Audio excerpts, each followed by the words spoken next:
జగన్మోహన్ రెడ్డి గారికి నిజంగా అవార్డు ఇవ్వాలి. ఎందుకంటే తల్లిని చెల్లిని బయటికి పంపేయడంలో ఒక అవార్డు ఇవ్వాలి, బాబాయిని చంపటంలో ఒక అవార్డు ఇవ్వాలి, రాష్ట్రాన్ని నాశనం చేసి ప్రజలు ఆల్రెడీ 11 సీట్లు పరిమితం చేసిన దానికి ఒక అవార్డు ఇవ్వాలి. ప్రజలు ఇచ్చిన ముఖ్యమంత్రి అనే అవార్డుని నువ్వే తీసుకెళ్లి పెంట కుప్పల మీద హత్య చేసిన సాట ఇదే అవార్డు ఇచ్చినటువంటి ప్రజలకి తిరిగి వెన్నుపోటు పడవటం నీ చేతులారా నువ్వు చేసుకున్నావు. రోజేమో గేట్లు తాకని అంత గేట్లు తాకాల్సినంత అవసరం పవన్ కళ్యాణ్కి లేదు. పప్పు సుద్దా అన్నారు, ఈరోజు ఆ పప్పు సుద్దే అసెంబ్లీలో కూర్చొని ఏమంటే పవన్ కళ్యాణ్ గారిని అసెంబ్లీ గేటు తొక్కనివ్వము తొయ్యనివ్వము అని అంటే ఆయన నాకు అవార్డు ఇవ్వాల్సింది పోయి సన్మానం చేయాల్సింది పోయి ఈ రకంగా మాట్లాడతారని చెప్పి జగన్ గారు చెప్పారు. ఏం చెప్తాను? అసలు ఆయన ఏం మాట్లాడుతున్నాడో అర్థం కాని పరిస్థితిలో ఉందండి. ఎందుకంటే జగన్మోహన్ రెడ్డి గారికి నిజంగా అవార్డు ఇవ్వాలి. ఎందుకంటే ఏ అవార్డు ఇవ్వాలంటే కరెంటు కొన్నందుకు కాదు. ఇప్పుడు ఆల్రెడీ 2.99 పైసలు కొన్నారని చెప్పేసి రికార్డుగా ఉంది. ఆయన నేను ₹1.99 కొంటానని చెప్తున్నాడు. ఇది పక్కన పెడితే అసలు ఎవ్వరూ చేయలేనంత గొప్ప పని జగన్మోహన్ రెడ్డి గారు తల్లిని చెల్లిని బయటికి పంపేయడంలో ఒక అవార్డు ఇవ్వాలి, బాబాయిని చంపటంలో ఒక అవార్డు ఇవ్వాలి, రాష్ట్రాన్ని నాశనం చేసి ప్రజలు ఆల్రెడీ 11 సీట్లు పరిమితం చేసిన దానికి ఒక అవార్డు ఇవ్వాలి, అలాగే కార్యకర్తలను మోసం చేసి కార్యకర్తలు లెక్క లేకుండా చేసినందుకు ఒక అవార్డు ఇవ్వాలి.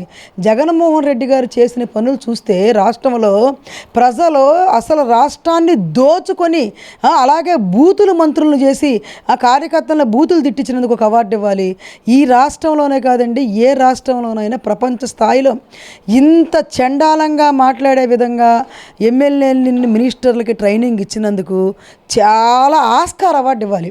ఎందుకంటే జగన్మోహన్ రెడ్డి గారు అవార్డుల్ని సన్మానాలు నాకు ఇవ్వాలి అని ఎవరో ఇవ్వలేదని చెప్పేసి అడుక్కుంటున్న మీ చండాలపైన మైండ్ని ప్రజల దగ్గర ఇంకా మీరు చులకన పడిపోతున్నారు, పలసన పడిపోతున్నారు. మీకు అర్థం కావట్లా. అసలు మీకు అవార్డు ఇచ్చే లెక్క అయితే మొన్నే మీకు మళ్ళీ గెలిపించి ఇవ్వడమే మీకు అవార్డు. మీకు 11 సీట్లకి మేము పరిమితం చేశారంటే మీరు చేసిన పనులు ఎంత చండాలంగా ఉన్నాయనేది మీరు ఒక్కసారి ఆలోచించాల్సిన అవసరం ఉంది. దయచేసి ఇవాళ రాష్ట్రం ప్రశాంతంగా ఉందండి. జగన్మోహన్ రెడ్డి గారు మీకు అవార్డులు ఇచ్చే పరిస్థితుల్లో ప్రజలు లేరు, జనాలు లేరు, మీ కార్యకర్తలు లేరు. అందరిని దూరం చేసుకొని నీ భార్య నువ్వు చాలు అనుకొని చక్కగా ఆ 4 గోడల మధ్యలోనే ఉండటం అలవాటు పడిపోయావు. ఆ 4 గోడల మధ్యలోనే ఉండు. నిజంగానే అతనికి అవార్డు ఇవ్వాలండి. జగన్మోహన్ రెడ్డి గారికి 40 ఏళ్ల చరిత్ర కలిగినటువంటి గౌరవనీయులైన 4 సార్లు 3 సార్లు ముఖ్యమంత్రి అయినటువంటి చంద్రబాబు గారిని అంత దారుణంగా ఓడించినందుకు ఇవ్వాలి. ప్రజలు ఇచ్చారు. ఆ ప్రజలు ఇచ్చిన ముఖ్యమంత్రి అనే అవార్డుని నువ్వే తీసుకెళ్ళి పెంట కుప్పల మీద హత్య చేసిన సాట సొంత వాళ్ళని కూడా హత్యలు చేసే విధానంలో లేదు. ఇదే అవార్డు ఇచ్చినటువంటి ప్రజలకి తిరిగి వెన్నుపోటు పడవటం, వాళ్ళ యొక్క ఆర్థిక సామాజిక స్థితిగతులను కూడా దెబ్బతీయటం, ఎస్సీ ఎస్టీలను దెబ్బతీయటం, అట్లాగే పారిశ్రామికీకరణ దెబ్బతీయటం నీ చేతులారా నువ్వు చేసుకున్నావు. ప్రజలు మెచ్చి ఉత్తమ అవార్డు ఇచ్చారు. నేషనల్ అవార్డే ఇది. ముఖ్యమంత్రి అనే అవార్డు మామూలు అవార్డు గారు. ప్రథమ వ్యక్తివి నువ్వు ఇక్కడ రాష్ట్రానికే. చేతులారా నువ్వు చేసుకున్నావు. ఆలీబాబా 40 దొంగలను ఎమ్మటేసుకుని చేసుకుందో అనుభవించేసావు. ఈ 40 దొంగలు ఎవరనేది మీకు తెలుసు. పేరుని గేర్ని అమ్మటి గిమ్మటి కోడాలి గిడాలి ఇదే బోరగడ్డ రోజమ్మ, లేదంటే ఇప్పుడు తప్పు అయిపోయిందని చెప్తుంది శ్రీరెడ్డి, ఇట్లా పోసాని గీసాని ఇట్లా చెప్పుకుంటూ పోతే చూడండి సామాన్య ప్రజలైనటువంటి మా నోట్లో కూడా వీళ్ళు ఎలా నాంతున్నారు. 99 పైసలకే కరెంటు కొంటున్నాను ఈ రకంగా ఇచ్చేస్తున్నారు, నన్ను అవార్డు ఇవ్వాలని చెప్తాడు ఆయన. యాక్చువల్గా అది ఇతర రాష్ట్రాల వాళ్ళు ఎవరు ఇంతవరకు కొనలా, ఆ రేటు కొనలా, అంత డిస్టెన్స్లో కొనలా. హర్యానా నుంచి కొనలా ఎవరు కూడా. ఆ సేకితో ఒప్పందం అయ్యి ఆదానితో ఒప్పందం అయ్యి దుగ్గరాజపట్నం పోర్టు కానించి రాష్ట్రంలో ఉన్నాయి అన్నీ కానించి ఇచ్చేసావు నువ్వు ఇవ్వటం ఏముందో. అక్కడ మోడీ గారు కూడా భారతదేశంలో ఉన్న పోర్టులు గేట్లు హార్బర్లు అన్నీ ఇచ్చేశారు. ఎంత ఇచ్చినప్పుడు కూడా అది ప్రజల మీద ఎంత భారం పడుతుంది అనేది తెలియాలి కదండి. అదే విండు ఇక్కడ మనం ఉత్పత్తి చేసుకోలేమా? అదే ఖర్చు ఇక్కడ మనం పెట్టుకోలేమా? ఆలోచించండి ఒకసారి. ఎంత ఐడిల్ ల్యాండ్స్ ఉన్నాయో గవర్నమెంట్. పంటలు పాడి పంటలు లేనటువంటి పొలాలు, కొండలు, గొట్లు, మరి హిల్స్ ఏరియా మీకు ఎన్ని ఉన్నాయో చూసుకోండి. అక్కడ రాయలసీమలో, ఇక్కడ కానీ మన ఆంధ్రప్రదేశ్లోనే. ఎందుకని మీరు ఆ ప్రాజెక్టు వైపు చూడకోకుండా ఎవరో దగ్గర 2.49 పైసలకు కొన్నారు? ఎక్కువ కాదా అది? చంద్రబాబు గారు ఏ పవన్ కళ్యాణ్ గారో లేకపోతే ఇంకెవరన్నా ఇక్కడ సిపిఐ సిపిఎం మరి కాంగ్రెస్ పార్టీ షర్మిల గారు అన్నారు మీ మీద అభియోగం మోపారంటే అది కావాలని వీళ్ళు అధికారంలోకి రావడానికి ఏదో చెప్తున్నారులే అని మేము అనుకోవచ్చు. ఇది చెప్పింది FBI, అమెరికాకి సంబంధించిన FBI. నీ పేరేంటక్క? నాగమనండి. ఎలా ఉంది చంద్రబాబు గారి పరిపాలన? చాలా బాగుంది, సూపర్ అంటున్నారు జనం అందరూ, ప్రజలందరూ, ఆడపడుచులందరూ. పవన్ కళ్యాణ్ గారు ఎలా పరిపాలిస్తారు? ఇక ఆయన గురించి చెప్పాలా ఏంటండి? పవన్ స్టార్ పవన్ కళ్యాణ్కి గేట్లు కూడా వెళ్ళిపోతుంటే రోజేమో గేట్లు తాకని, అంత గేట్లు తాకాల్సినంత అవసరం పవన్ కళ్యాణ్కి లేదు. ఆయన పవర్ దెబ్బకే గేట్లు కూడా పక్కకి వెళ్తున్నాయి. అలా నడుస్తున్నారు పద్ధతిలో. వాళ్ళందరూ తిడతారండి, లోరు దూలబుట్టి వాళ్ళ కాకరకాయ తింటారు, చేదెక్కి తిట్టారు, ఒళ్ళు పొగర పెట్టి తిట్టారు. ఈ రోజు తిట్టమని చెప్పు, సొక్కాలు కూడా తీసి కొడతాం ఒక్కొక్కరిని. ఆయనకేమండి పప్పు సుద్దా అన్నారు.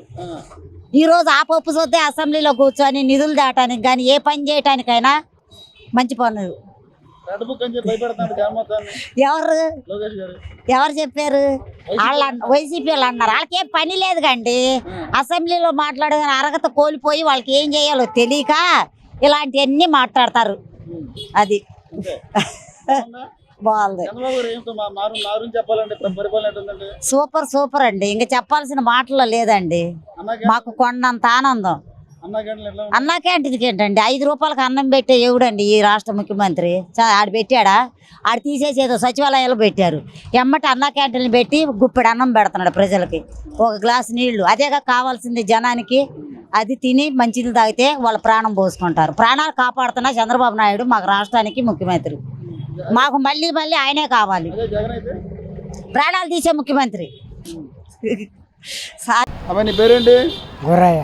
ఎలా ఉంది చంద్రబాబు గారి పరిపాలన? ఎట్లా ఉంది? నీకు ఏమైనా పథకాలు వస్తున్నాయి? బాగానే ఉందండి. పెన్షన్ వస్తుందా? ఎంత వస్తుంది? 4,000. 4,000. బాబు గారి పరిపాలన ఎట్లా ఉంది? చంద్రబాబు గారు బాగానే ఉందని అంటున్నాం కదండి. గతంలో జగన్ బాగుందా, ఇప్పుడు చంద్రబాబు బాగుందా?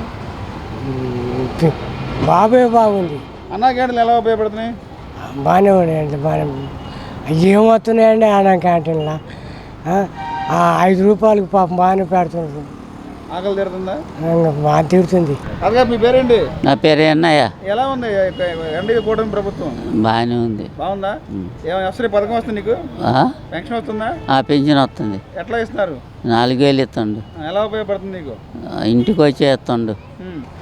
బాగానే ఉంది. బాగానే ఉంది. అన్నా క్యాంటీన్లు? అన్నా క్యాంటీన్ కూడా బాగానే ఉంది. సరిపోతుంది అన్న? సరిపోతుంది.